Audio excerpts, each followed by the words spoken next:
Hi, welcome back. I am Missy and I teach 5th grade math and science, and on this channel we do everything that offers tips and tricks for the 5th grade math and science teacher. If you'll come along with me today, I'm going to be telling you my game changer for teaching students division. It truly has been a game changer, and ever since that I started using this, all of my students have been successful learning how to divide. So I can't wait to tell you about it. And whether you're new or returning, welcome, and let's get started. So I'm going to go ahead and set this problem up, and then I'll talk to you about the game-changing part of it. It's not going to sound real exciting because, to be honest with you, it's not that complicated, and perhaps that's what makes it very helpful for the students. So I'm going to go ahead, and if you watched my last video, you know I use the box method. If you're not familiar with that and you want more information, make sure you watch that video as well. But I'm going to go ahead and set up the problem with a box.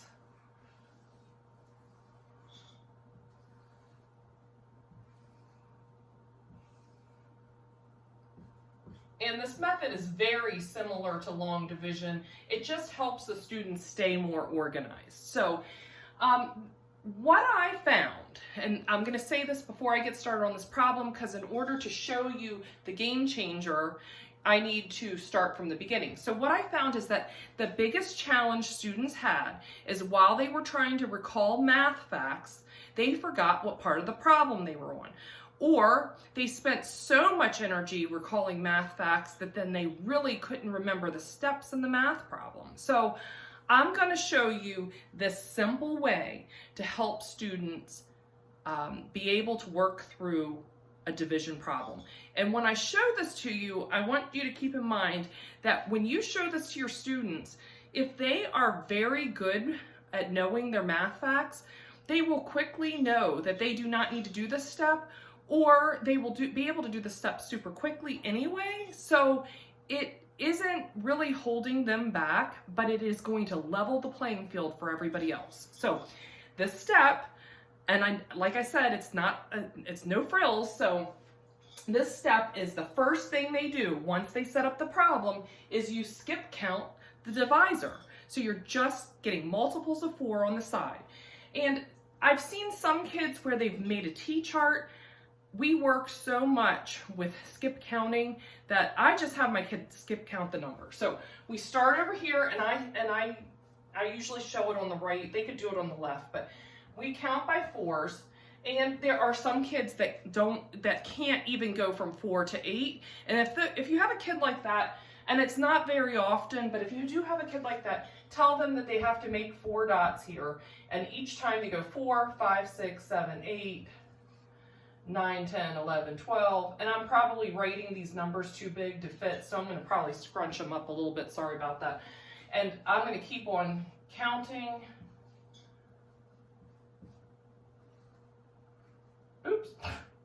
Whoops. Well, I don't know what I'm doing here. All right. So I've skip counted down the side. I now am going to use this here. So this is the way it goes. The dialogue is different than kids who know their division facts, their multiplication facts. So the first thing I say to them, is there a number that's lower than this number over here?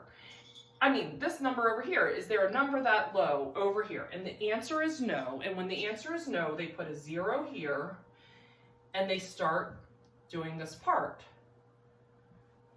Okay, and the next step is there a number in your list that's close to this number without going over? Now that I'm showing you this, I'm thinking I probably should have used something where there was a number that was higher. But in this case, the closest number is 36 without going over. So, and here's another part of this, because it's not just skip counting and then doing this.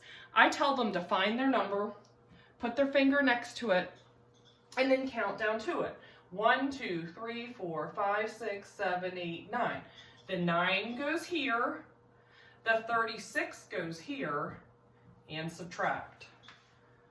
That's it. That's the game changer. And it literally has changed how my students do division, and it has been amazing. So I'm going to now finish the problem and show you that it's going to be the same step again. The 3 comes up.